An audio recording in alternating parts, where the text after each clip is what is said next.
무슨지 그거를 이제 이 단어명 자체가 감상적 읽기거든요. 그래서 그걸 중심으로 이제 이해해라 이건데 우리 바쁘고 시간도 없고 그지? 비판 채우기 중심으로 해서 정리를 합시다. 나 다 안 읽을게. 안 읽어도 괜찮지. 이해 안 되는 거 없으니까. 자, 일단 이 스필의 중심 핵심 하재는 뭐예요? 제재. 글의 소재가 된 건 뭐예요? 꽃이죠. 라고 하는 꽃이죠. 꽃을 소재로 하고 있는데 우연히 그 꽃을 기르게 되었습니다. 저희 증문서 오른쪽 거기 회색으로 표현되어 있는 회색으로 배경이 칠해져 있는 거기 보면 돼요. 그래서 작년 가을에 이후 4개서 복수초를 이제 나눠 받았어. 근데 이제 이름은 알고 있었어요. 이게 막 눈 내리는 산에서도 잘 핀다라고 하고 이렇게 들어본 적은 있었는데 막상 본 건 처음이었기 때문에 볼품없는 모습 때문에 어땠어요?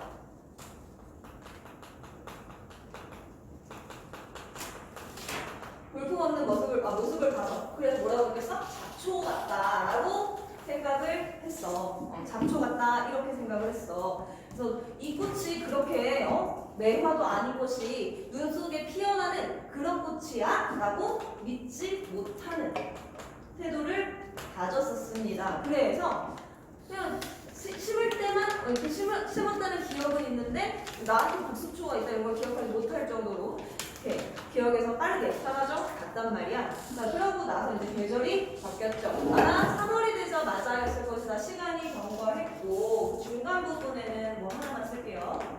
이건 없어. 자, 흰노란 꽃 두 송이는 뭐예요? 복수초죠. 복수초. 얘가 피어났는데 색깔이 좀 진한 황금색이었는데 너무 이상했어. 왜? 3월이면 아직 눈이 채 다 녹지 않는 계절. 그치? 눈이 가끔 오기도 하는 계절이잖아.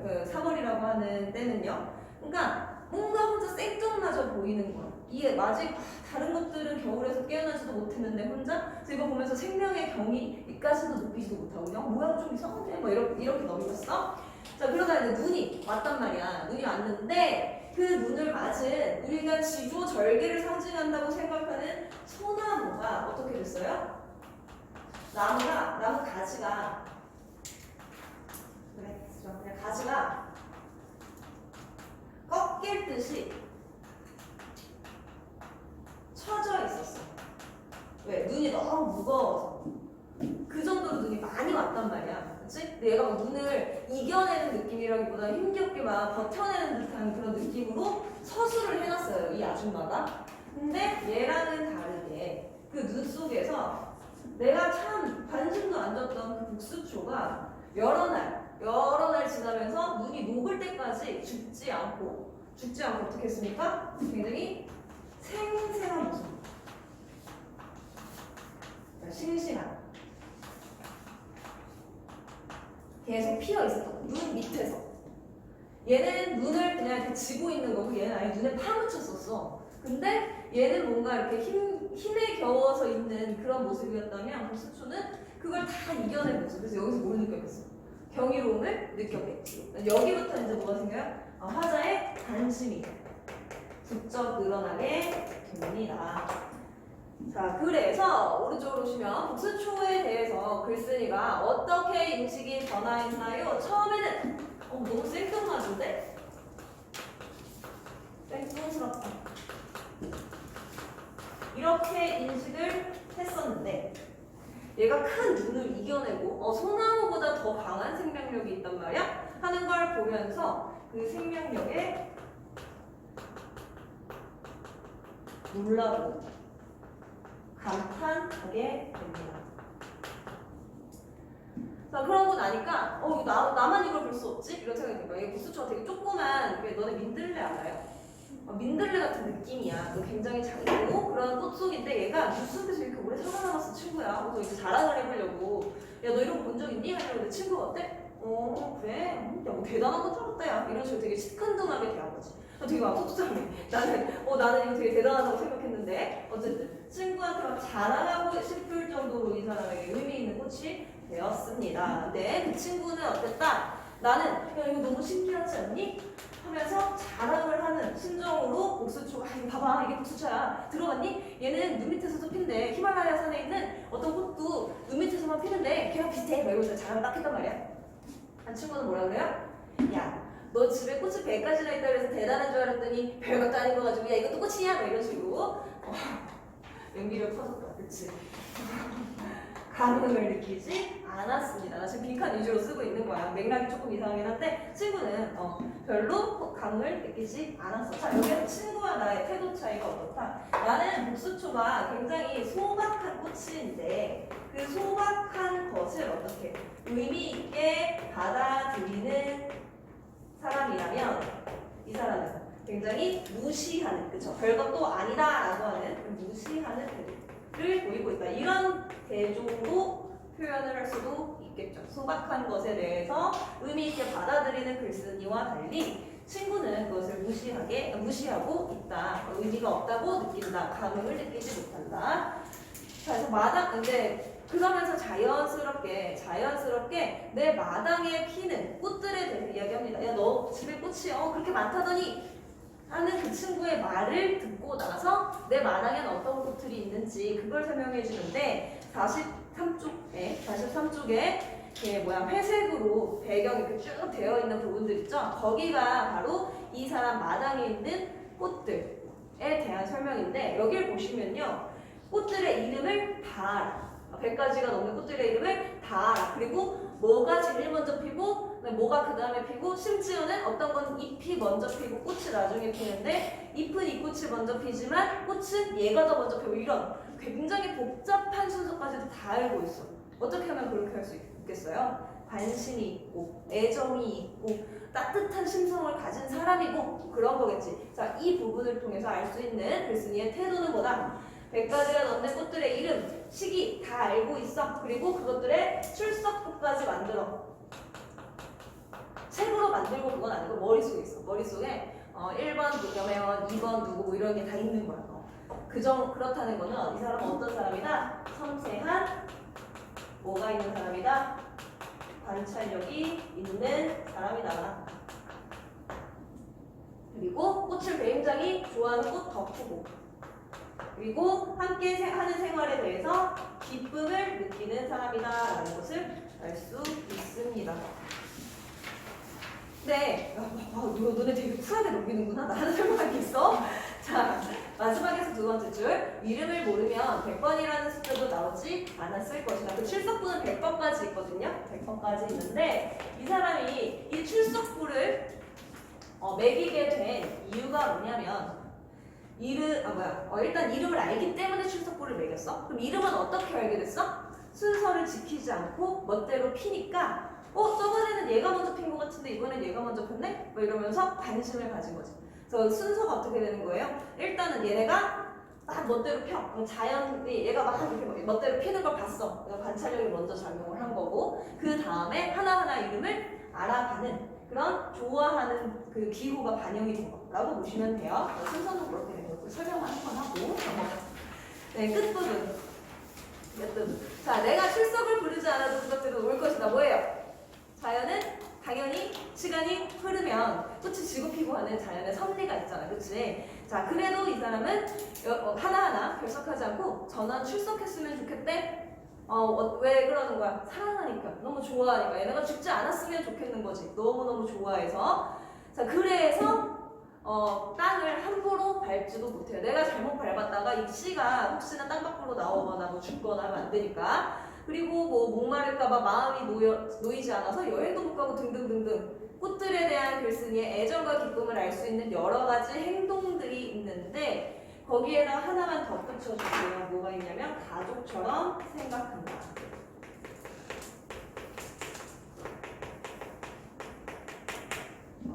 전원 출석하기를 바라고 함부로 땅을 밟지도 않고 여행도 마음으로 보지 않으며 가족처럼 생각하는 이런 글쓴이의 모습을 통해서 이 사람에 대해서 우리가 한 가지 더 알 수 있다. 이 사람은 꽃들이 출석할 때 뭘 느낀다? 기쁨을 느낀다. 그리고 꽃들을 키우는 것에 대해서 뿌듯함을 느끼고 그 뿌듯함은 심지어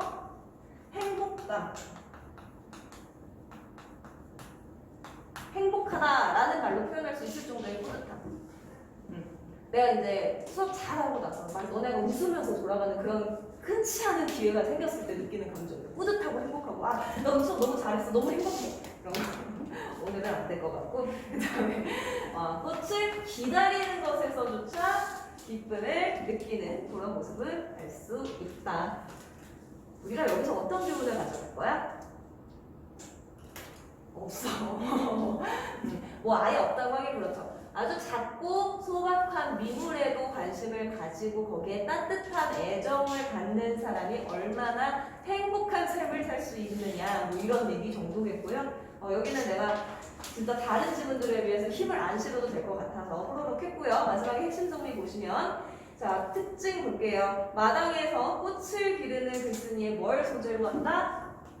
경험을 소재로 한다. 이거 수필이잖아. 수필은 마땅히 그래야지. 경험을 바탕으로 해야지. 그 다음에 글쓴이의 세심한 뭐가 드러난다? 관찰력. 그리고 그 관찰을 통해서 알게 된 꽃들에 대한 감정이 드러나죠. 꽃을 진심으로 사랑하는 사람이고 마지막으로 머릿속에 꽃 출석부가 생겼다라는 표현을 통해서 이 사람이 그 꽃에 대해서 얼마나 큰 관심을 가진 사람인지를 알 수 있다. 뭐 이런 거고요. 내가 지금 제목이 꽃 출석부가 아니고 꽃 출석부 1이야. 그 다음에 2가 있어 없어? 있어. 네, 1번만 봐. 뒤에도 주시고요. 뒤에 주시고요. 뒤에도 주셔요. 아니 선생님이 학교 선생님이 굉장히 의욕적이셔서 이 쉬운 지문조차도 문제답게 내고 싶다. 그러면 얘를 이제 갖다 쓸 수 있어. 왜냐면 이게 지도서에 있는 거거든. 한번 읽어만 봐요. 꽃출석부라고 하는 또 동명의 제목을 가진 같은 사람이 쓴 수필이니까. 이렇게 해서 우리 교과서는 끝났습니다. 앞에서 우리가 뭘 배웠는지는 기억나니 얘들아? 교과서 앞에서 뭘 배웠는지 기억나니? 잘 기억 안 나잖아. 그래서 내가 너네 까먹지 말고 지난주에 덕분에 심화편을 준 거야. 그래서 열심히 풀었어요? 잘했어. 잘했어. 원래 오늘까지 그 페널티 못 없으면은 직보 못 듣게 한다고 그랬는데 아직 페널티가 안 없어진 애들이 있는 것 같더라고요. 어떡하려고 그러지? 직보를 안 듣겠다는 건가? 왜 약간 암묵적인 시비 그런 건가 지금? 언제까지 시간을 주면 될까? 내가 지금 직보를 해주면서도 내가 막 이렇게 얘들아 나 직보 좀 하게 해줘 막 이렇게 해야 되는 일인가 싶긴 한데 언제까지 시간을 주면 될까? 다섯째 한 척하고 있는데 지금?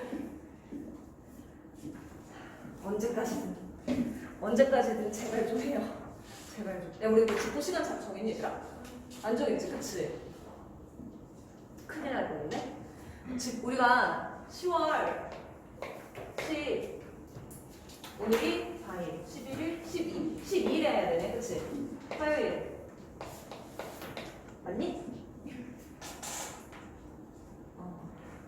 오늘 학교 갔다 와서 정이니? 그러니까 우리가 국어가 첫날이니? 둘째 날? 그럼 낮에 할 수 있겠네? 그쵸? 나 옛날에 직보가 3개라 가지고 너네 너무 고맙다. 낮에 할 수 있다니. 몇 시? 2시. 내가 그냥 정해주는 거야. 2시. 2시까지 밥 먹고 오세요? 커피는 왜? 못 와요? 올 수 있잖아. 2시에 오세요? 커피는 좀 사줘요. 됐지? 막 커피 사 먹느라 늦어서 그딴 소리 하지 마. 야, 얼마나 좋아. 시험 공부를 선생님이 시켜주는데 커피도 사준대. 세상에. 감사합니다. 튜토리얼이지.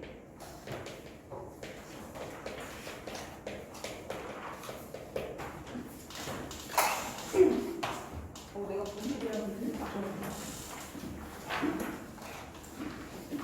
자, 우리 튜토리얼리즘 같은 경우에는 사실은 얘가 막 어려울 내용은 아니기는 한데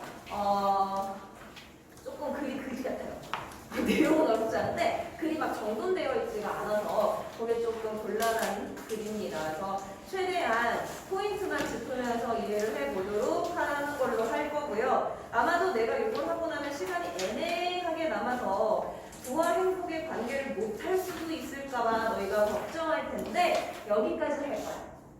네, 뒤집히고 있어. 그게 왜 뒤집혀 있지? 내가 새로 다 해서 줬잖아. 네가 잘못 가지고 온 거죠?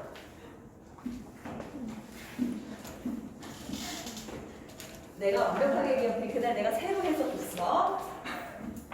이거 책 하나 나오고 있는데. 아니야, 괜찮아. 집에 가면 쟤도 책이 있을걸? 정말. 너는 왜 남고생들처럼 그러는 거야, 오늘? 무슨 일이야? 정말로. 자, 아무튼 내가 하는 얘기는 그거야. 애덤 스미스까지 오늘 무조건 한다. 근데 조금 늦게 끝나도 우리가 시험을 대비하는 과정이니까 알았죠? 자, 1문단부터 가기는 하는데요. 하나하나 읽지는 않을 거야, 이것도.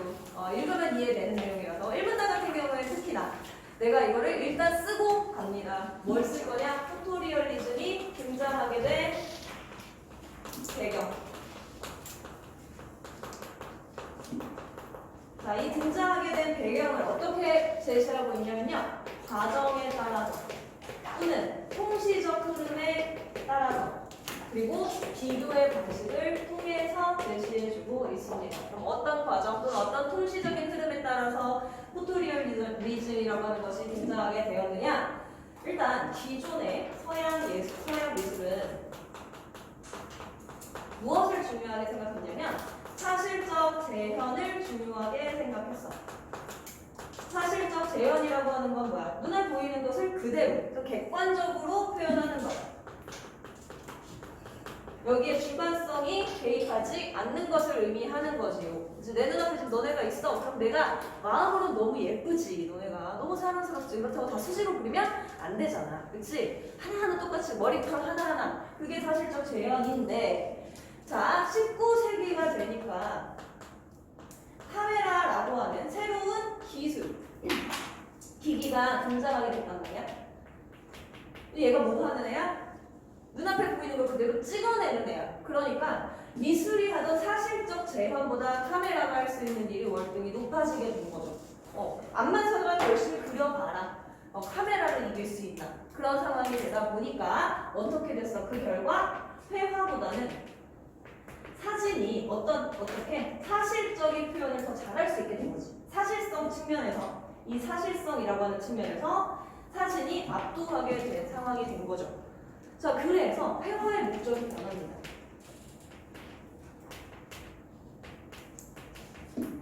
어떻게 변하겠어? 사실적으로 재현하는 그것보다는 우리가 뭘 관심을 두자? 인상. 그러니까 인간이 경험하는 것을 표현하자.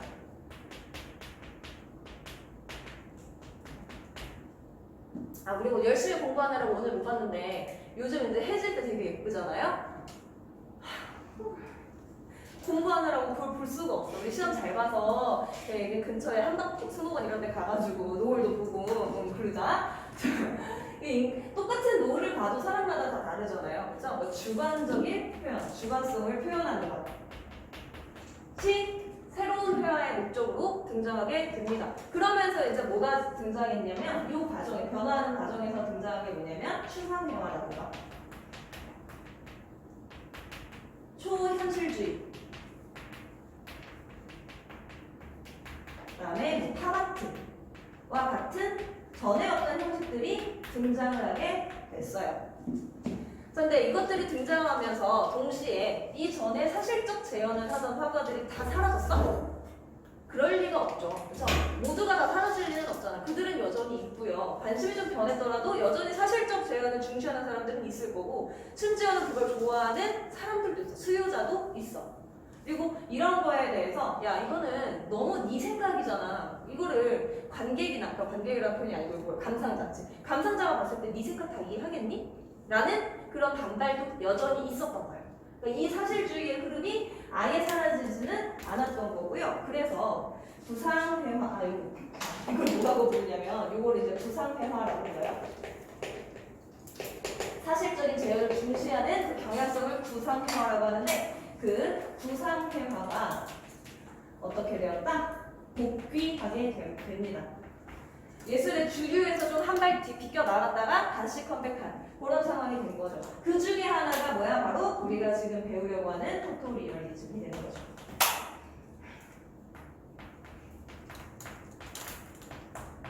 포토리얼리즘의 등장 배경을 과정적으로 통시적으로 비교하면서 무슨 말인지 알겠지? 과정은 앞에가 뭐가 있어서 그 다음에 뭐가 등장했고 이런 느낌이라면 통시적인 거는 뭐야? 19세기라는 표현이 나왔으니까 19세기 전후의 시간적 흐름에 따른 변화를 보여주고 있고 그 다음에 구상회화와 추상회화가 어떻게 다른지 보여주고 있고 그래서 이런 부분에서 서술 전략을 짚고 가면 되겠고 그러면 포토리얼리즘이란 무엇인가? 포토리얼리즘은 무엇인가? 이름부터 포토가 들어왔네. 그치? 그리고 리얼리즘. 포토로 리얼리즘을 추구한. 아, 사진 찍는 건가?가 아니라 뭐예요? 사진을 바탕으로 리얼리즘이니까 사실적. 사진을 바탕으로 사실적으로 표현하는 것이 포토리얼리즘입니다. 자, 그래서 한번 볼게요. 이 문단을 한번 봅시다. 자, 포토리얼리즘은 이름에서 알 수 있듯 사진과 밀접한 관련이 있는데 인상주의자 모네가 나는 눈일 뿐이다 라고 말했던 것처럼 많은 예술가들이 인간의 눈에 의존해서 작품을 완성한 것에 반해 포토리얼리스트들은 카메라의 눈에 의존해서 작품을 완성했다. 자, 지금 여기 비교하고 있어요. 뭐하고 비교해? 인상주의자와 같은 다른 예술가들 다른 예술가들 모네 포함 아니 포함해 안 해? 모네 포함해 안 해? 포함 즉 모네 포함 해서 이들은 어떻게 했어요? 눈에 의존했는데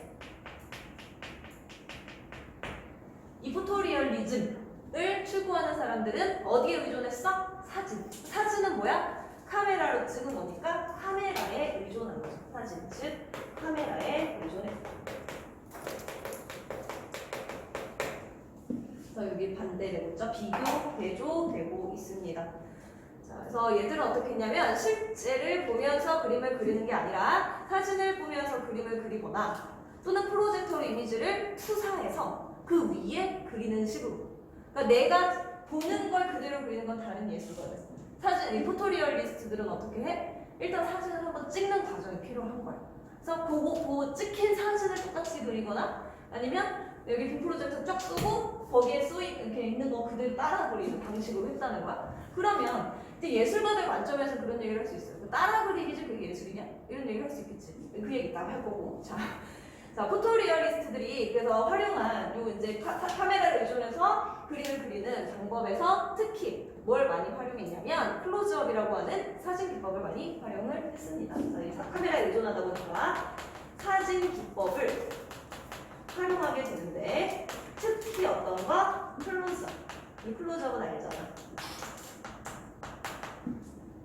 멀리 있는 걸 가까이 있는 듯이 보일 수 있게 해주는 게 클로즈업이잖아요. 자, 봅시다. 이걸 왜 썼냐? 이를 통해 일상에서 주목하지 않았던 물체들의 특성을 탐구하고요. 일상적이고 평범한 소재에 특별한 의미를 부여할 수 있게끔 하기 위해서 클로즈업을 썼대. 클로즈업을 썼다고요? 밑줄 쓰지 말자. 자, 밑에서 5번째 줄. 이를 통해 일상에서 주목하지 않았던 물체의 특성을 탐구하고 일상적이고 평범한 소재에 특별한 의미를 부여했다. 여기 밑줄. 자, 요거만 쓸게요. 일상적인 것. 평범한 것에 특별한 의미를 부여했다.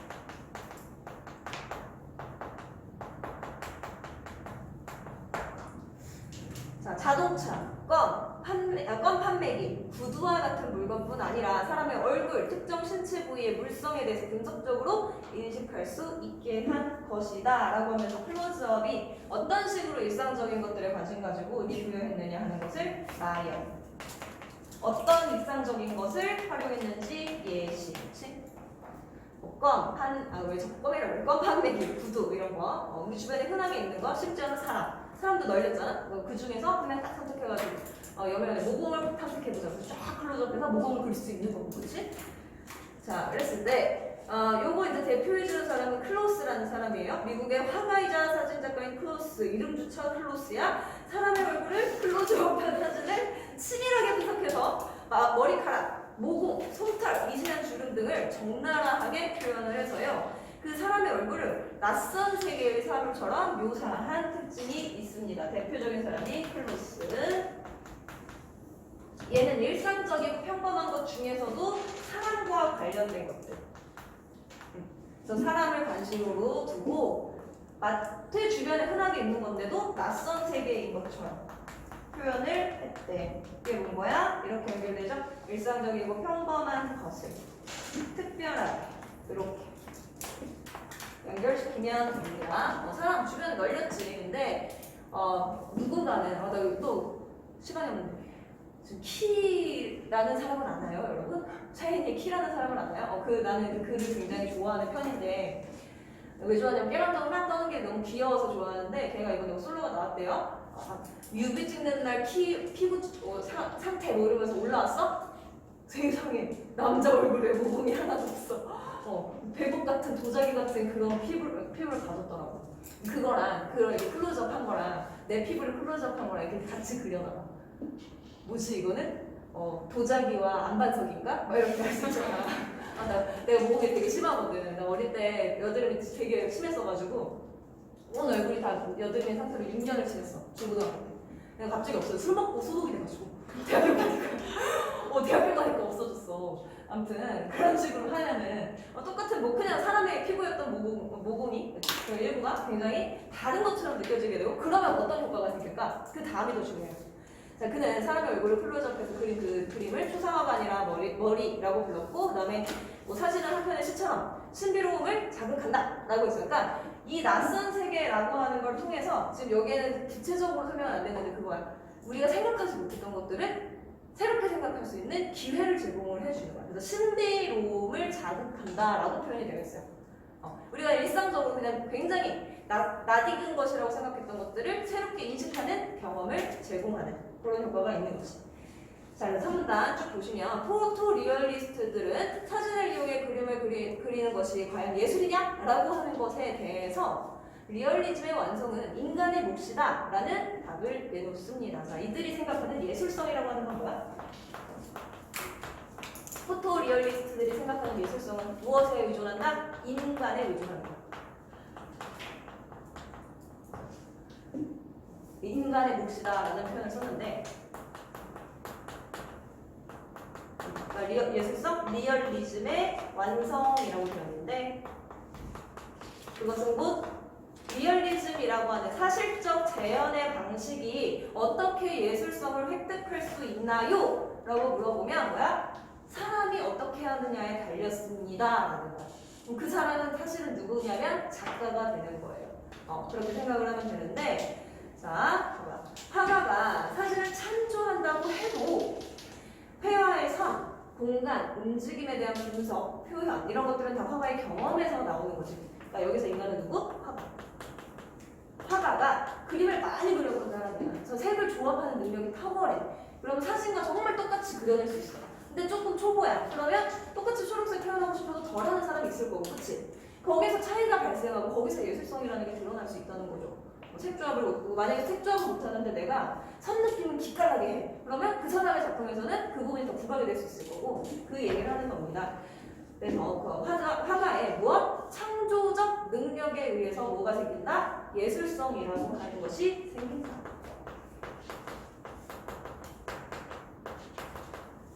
이것으로 인해서 예술성이 생기게 된다. 자, 이 얘기를 누가 했냐? 실제로 포토 리얼리스트인 블레겔은 나는 사진기가 아니다 이렇게 얘기했고요. 그다음에 에스테스는 그림을 그릴 때 가부지 않은 자세를 절대 사용하지 않습니다 라고 얘기도 했어요. 자, 이 나의 생각을 뒷받침해주는 사람이 누구예요? 블레겔 씨랑 에스테스 씨고 이들의 말을 어떻게 했어? 인용함으로써 이 생각에 대해서 뒷받침하고 있죠. 그러니까 블레겔이 나는 사진기가 아니다 라고 한 건 무슨 의미야? 내가 사진기처럼 정말 완전히 똑같은 그림을 그리려고 하는 게 아니고 그 이면에 있는 것을 이 사진 같은 그림을 통해서 표현하려고 하는 거야. 나는 화가야. 예술성을 추구하는 화가야 라는 얘기고 에스테스도 뭐야? 내가 가보지 않은 곳은 내가 경험해보지 않았다는 듯이 경험 없으면 나의 예술성이 실현될 수 없다라고 봐서 나는 꼭 경험한 걸 아는 것을 그린다라는 거지. 그러니까 이 창조적인 능력 얘기한 거고. 실제로 포토리얼리스트들은 현실을 있는 그대로 묘사하지 않고 어떻게 합니까? 그 인간의 몫이라고 한 것에다가 이제 또 추가할 수 있는 그 창조적인 능력은 무엇이다? 모사적 변형을 하거나 재구성합니다. 변형 재구성.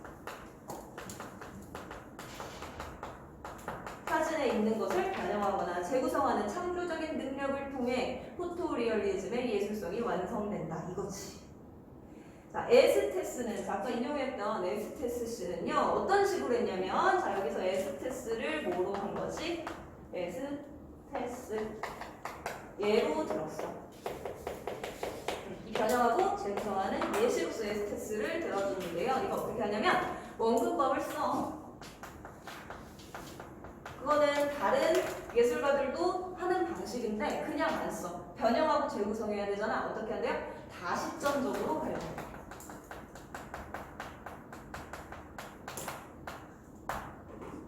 그러니까 여기에서 이렇게 봤을 때는 얘가 더 가까웠는데 옆에서 보면 얘가 더 가깝고 뭐 그런 성질들을 활용을 하는 거죠. 각도에 따라 달라지는 거리 개념을 표현함으로써 하나의 사진이어도 다르게 느껴지게끔 그렇게 표현을 하는 거지. 그렇게 하면 결과적으로 어떻게 된대요? 일상에 평범한 것이 특별한 의미를 갖게 됩니다. 클로즈가 했던 거나 에스테스가 하는 방식은 모두 이 포토리얼리즘을 추구하는 방향으로 간다라는 거야. 자, 그래서 4문단으로 가시면 포토리얼리스트들은 카메라나 프로젝터와 같은 기술 장비를 회화에 도입했어. 그렇죠?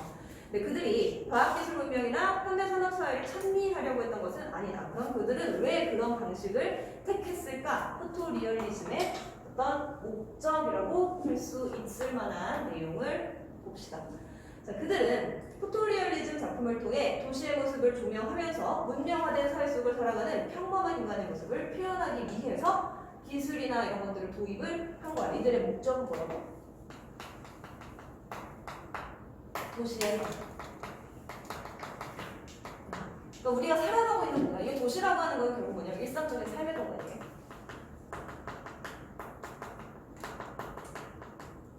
을 통해서 뭐 하려고 했다? 평범한 인간의 모습을 그려내고 싶었다.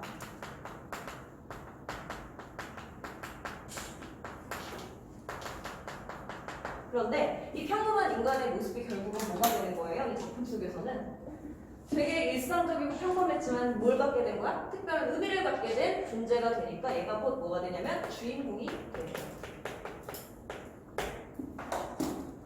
왜냐면 나 지나가는 사람 행위 1이었는데 어느 순간 내가 주인공이 될 수 있는 경험이 되는 거죠. 볼게요. 포토리얼리스트들은 도시와 사람들의 모습을 정치적이거나 사회적인 차원에서는 전혀 접근하지 않고요. 정말 일상적인 모습에 관심을 둬요. 그래서 대중이라는 이름으로 평범하게 살아가는 사람들에게 이렇게 집중을 해서 그를 주인공으로 만들어주고요. 이렇게 함으로써 도시의 일상적인 삶에 살아가고 있는 평범한 사람들을 주인공으로 만들어줌으로써 어떻게 되냐면 기념비적인 성격을 갖게 됩니다. 우리가 기념비를 왜 세워요? 그 순간을 기념하려고, 그치? 이 순간을 잊지 않기 위해서. 진흥왕 순수비 왜 세웠어? 진흥왕, 나 개짱이야 하느라고 세운 거잖아, 그치? 그런 역할을 하는 거야.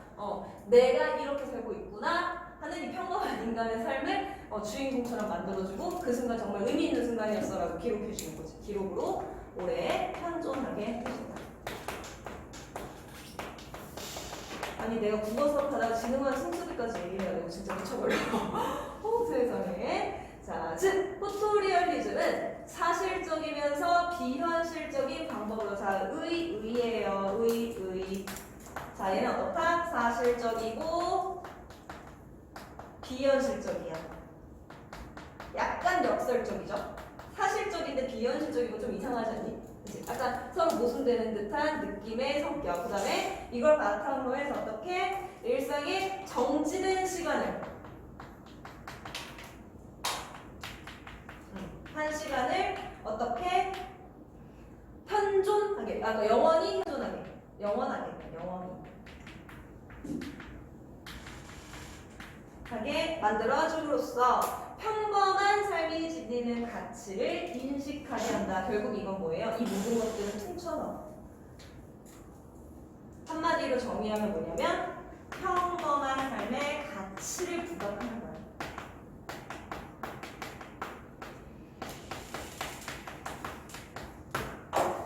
그래서 포토리얼리즘 정리하면 어떤 흐름에 따라서 얘네가 자연스럽게 등장을 하게 됐고 사람들이 이건 예술이야? 라고 물어볼 수도 있지만 그 안에 화가의 능력과 의도가 반영되기 때문에 굉장히 예술적이면서 우리가 일상의 경험들을 예술적으로 소유할 수 있게끔 하는 그런 의의가 있다. 이 정도. 그래서 뒤에 가시면 내용학의 문제가 있죠? 봅시다. 24쪽으로 표시가 되어 있고요. 1번 물체의 형태 재현을 중시하는 회화는 뭡니까? 구상회화, 구상회화 이 어절이니까. 그다음에 사진을 바탕으로 대상을 사실적으로 표현해내려는 예술 경향, 사진 바탕으로 사실적으로 포토리얼리즘을 이야기하는 거고요. 포토리얼리스트들이 적극적으로 활용한 사진 기법은 클로즈업입니다. 쫙 당겨서 모공도 그리고 머리카락도 그리고. 자, 3문단에서 언급한 포토리얼리스트 이런 건 이제 되게 치사하지만 여기 있었죠? 블레겔과 에스테스가 있었고요. 마지막으로 실물과 똑같이 그리는 정교한 기법의 구상회화를 극복해낸 실천적 미술운동은 팝아트예요. 이건 이제 우리가 내신이기 때문에 좀 꼼꼼히 읽자라는 취지로 이해해 주세요. 왜냐면 나 지금 좀 호로록 갔잖아. 이거 너무 쉬우니까 혼자 이해할 수 있다라고 전제하고 설명한 거니까 한 번 더 읽어주시고요. 우리 스미스가 있습니다. 최대한 빨리 해볼게요.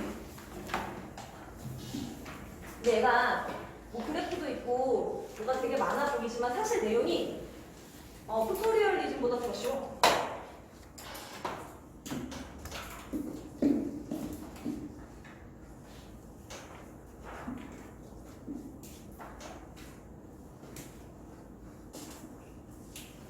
만약 얘들아 애덤 스미스가 작정하고 나올 거면 인문예술 파트에 안 들어가요. 무슨 말인지 알겠어요? 이 아저씨 작정하고 내려면 사회문화 파트에 내야 돼. 그래야 계산 문제를 낼 수 있는 거야. 근데 거기 안 들어가 있네? 그러니까 하나만한 얘기를 하겠다는 뜻이에요. 부와 행복의 관계에 대해서 돈과 행복은 어떤 관계성이 있는가를 애덤 스미스가 정리를 했다 이거예요. 보시면 1분단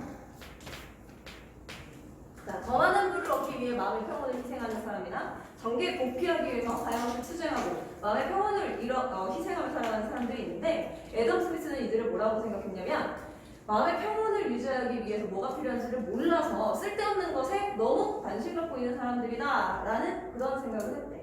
그럼 마음의 평온이라고 하는 걸 위해서 뭐가 필요하다? 건강, 빚 없는 상황, 그 다음에 빚이 있으면 되지. 건강과 빚이 없는 상황, 양심이 챙겨진 상황이 되면 우리가 마음이 평온해질 수 있대요. 근데 이게 또 아무나 그렇게 될 수는 없어요. 가진 자들이 가능하지. 그러니까 돈이 한 푼도 없는 사람이 빚이 없을 수가 없잖아. 어느 정도의 돈이 있어야 되고 양심에 거리낌 없이 살려면 장발장같이 안 살아야 되잖아. 내가 지나가다 빵 하나 훔쳐먹고 먹으면 안 되잖아. 그러니까 돈이 있어야 되고 즉 아주 적정한 수준의 수입이 필요 있어야 우리가 마음의 평온을 얻을 수 있다 해서 이제 적정한 수준의 수입 얘기로 넘어갑니다. 자연스럽게. 1문단 자 마음의 평온을 위해 필요한 게 뭐라고?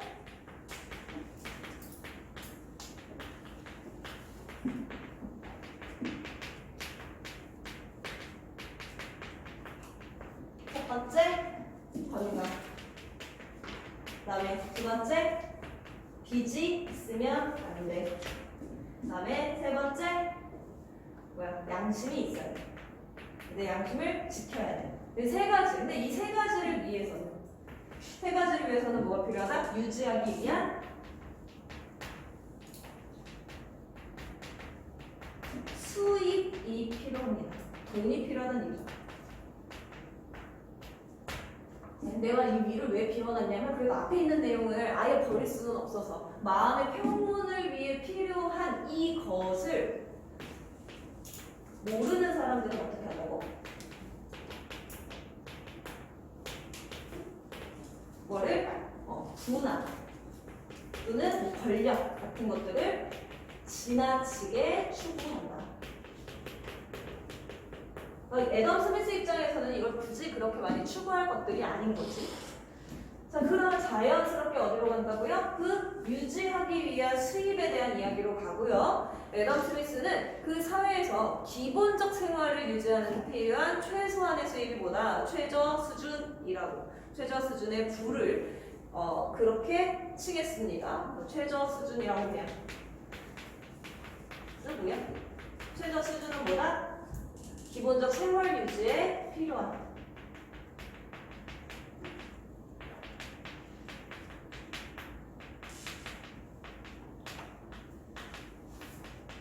최소한의 수입.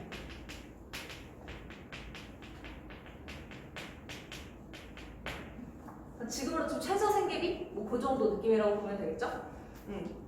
자, 근데 만약에 이 최저 수준이 이제 뭐 국가적 차원에서 보장을 해주지 않는다거나 아니면 내가 뭐 노력이 부족하다거나 등등등의 이유로 인해서 이 최저 수준에 미달하게 되면 어떻게 될까요?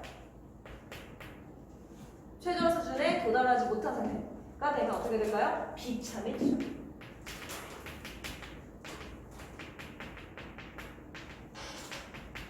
빈곤한 상황, 그치? 가난한 상황, 빈곤한 상황이 될 거예요. 가난, 빈곤.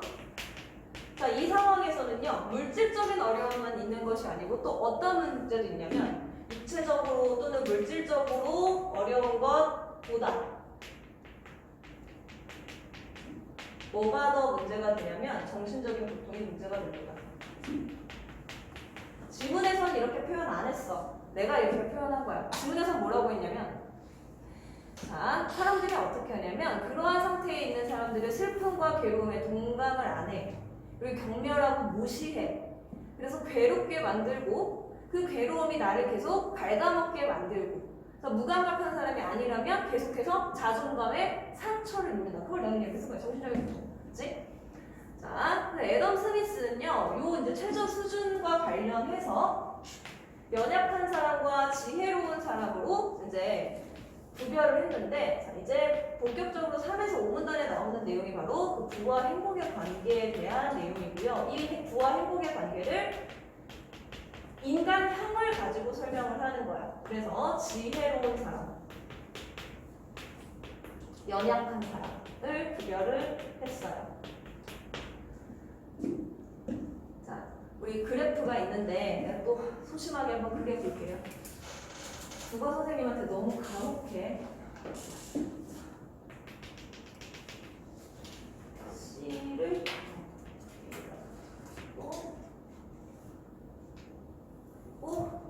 그리고 그다음에 그리고 A, B 아닌데? 맞네. A, B, C, D, E, V는 S. 완벽하네요. 자.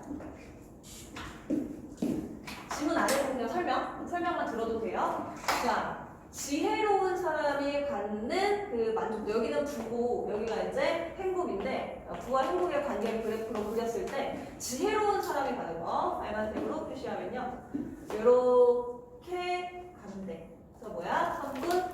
성분은 아니죠. 그냥 이렇게 표현할게요. A, B, C, D 이렇게 갑니다. 왜 그럴까? 일단은 여기에서 이 C 지점은 최저 수준이라고 했고, 여기 빨간색으로 아니지?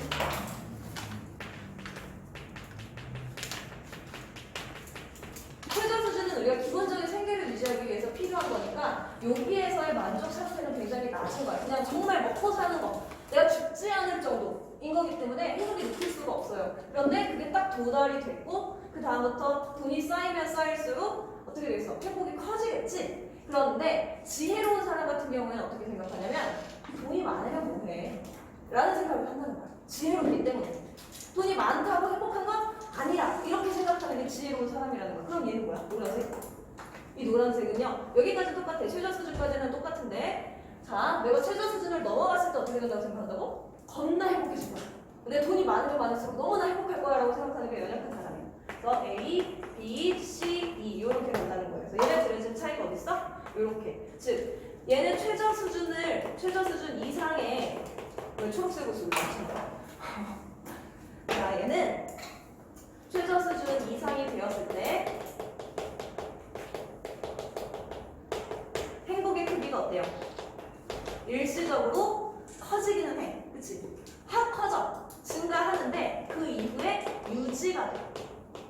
증가한 수준에서 쭉 유지. 최저 수준 이전과 이후의 차이는 있어요. 분명히 있어. 여기에서 확 올라가긴 하는데 그 수준에서 쭉 유지돼. 왜? 지혜로우니까. 돈이 많다고 행복한 건 아니라는 사실을 아니까. 근데 우리 연약한 사람은 어떻게? 최저 수준 이상이 되는 거야. 행복해. 행복이 근데 가중된다고 생각해. 점점 더 행복해진다고 생각해. 유지되는 게 아니라 점차 더 행복해질 거라고 생각해. 근데 진짜 그럴까? 그렇지 않다는 말이야. 그러니까 이 사람들이 생각하는 거는 뭐예요? 환상. 행복이 더 커질 거라는 환상을 갖고 산다 이거야. 우리 애덤 스미스는 그렇게 생각했대요. 그러니까 그렇기 때문에 이런 사람들은 어떻게 했어? 가난한 상태일 때 더 많이 휘둘리게 되겠지. 근데 그러면 지혜로운 사람은 이 최저 수준 미달 상태, A, B 상태일 때 어떨까? 안 괴롭다. 맞아요? 아니야. 괴로워. 그렇기 때문에 행복이 낮은 거야. 이해돼요? 자, 이 두 사람의 차이는 일단 행복에 대한 것이 차이점인데 공통점이 있는 거야. 이들의 공통점은 뭐냐면 최저 수준 이하일 때 어떻다? 얘가 뭘 느낀다? 정신적 고통을 느끼는 거야. 형형색색 난리 났네. 자, 마지막으로 한 명만 보겠습니다. 마지막 한 명은 누구냐? 어쩔 수 없이 여기 써요. 이 사람입니다. 초록색 아저씨. 자, 이 초록색 아저씨는 현자예요. 이 사람은 어떻다? S, C, D의 선을 갖는 사람이야. 무슨 뜻이야? 부의 상태와 무관하게 행복이 유지되는 사람. 이 바로 현자인 거야. 이 사람은 왜 그래요? 왜 그럼 현자. 다 깨달은 사람이잖아. 그러니까 이 사람들은 모든 상황을 동등하게 인식하기 때문에.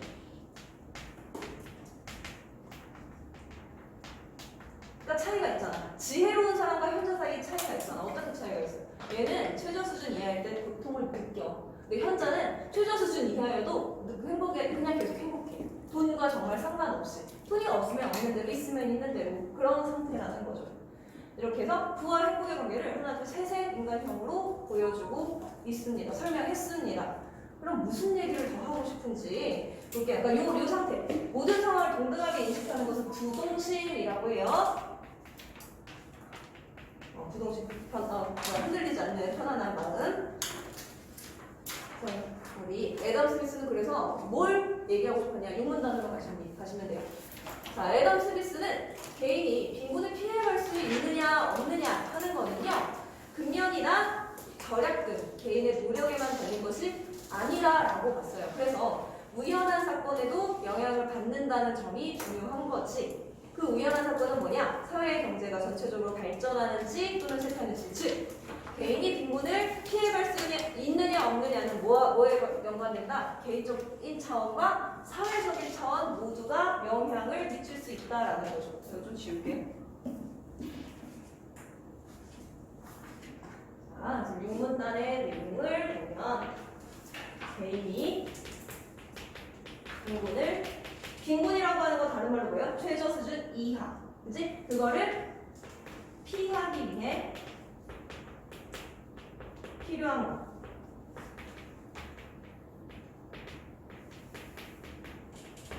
다른 말로 개인의 빈곤에 영향을 미치는 것을 크게 두 가지 차원으로 봤다. 어떻게? 개인적 차원과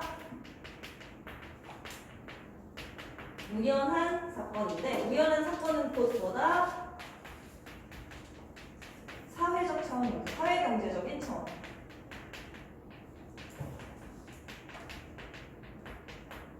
그래서 개인적으로는 극명하게 절약하면 빈곤을 좀 벗어날 수 있는 확률이 높아져.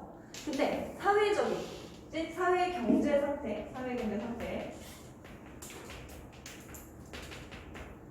어떻게 영향을 미치냐면요, 두 가지. 이거 밑에다가 자, 내가 사회경제가 발전되는 상황이다. 그러면 어떻게 된다? 고용이 창출이 되겠지. 그러면 이들이 최저 수준 이상의 부를 얻게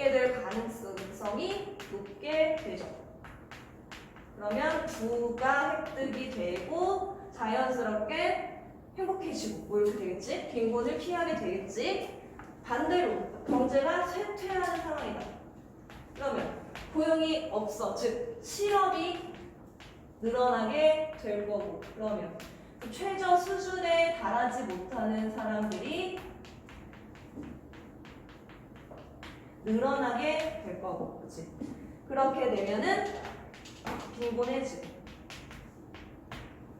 내가 아무리 노력해도 나라 경제가 좋지 않으면 내가 최저 수준에 달성될 수 없어서 더 빈곤해질 수 있는 상황도 생길 수 있고 뭐 그런 얘기를 하는 거죠. 그래서 부와 행복의 관계를 크게 인간 얘기하고 그다음에 이거 그 부라고 하는 것이 어떻게 형성될 수 있느냐 또는 개인이 빈곤이라고 하는 것을 어떻게 피해갈 수 있느냐 하는 것까지 두 가지 차원으로 설명을 했다.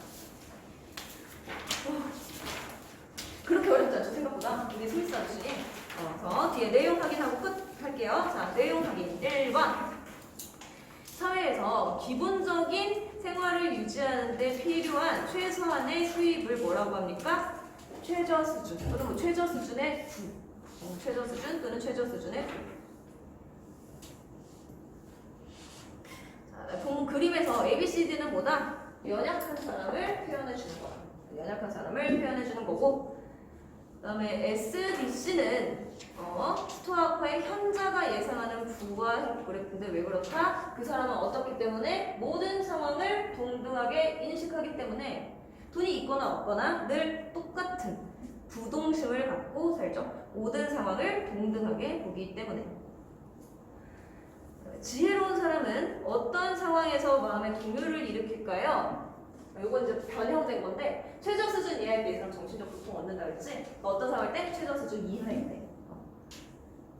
그러면 어떻게 된다고? 세상으로부터 뭘 받아? 경멸, 무시, 공감도 못 얻고 그런 상황이 되기 때문에 마음의 동요, 정신적 상처를 느끼게 됩니다. 자, 애덤 스미스는 빈곤의 영향을 받는 이유 두 가지를 찾아 쓰세요. 두 가지. 개인적 차원과 우연한 사건. 개인적 차원의 뭐 분량, 절약, 노력 그리고 사회적 또는 우연한 사건 뭐 이런 식으로 쓰시면 돼요. 두 가지 차원. 됐어요. 기출 문제들도 다 푸셔야 되는 거 알죠? 변형 문제 백날 풀어가야 소용없어 사실. 기출 문제를 잘 풀어야 돼 얘들아. 이제 하나 남은 거 내가 영상 찍어서 올려드리도록 하겠습니다. 다음 주 오후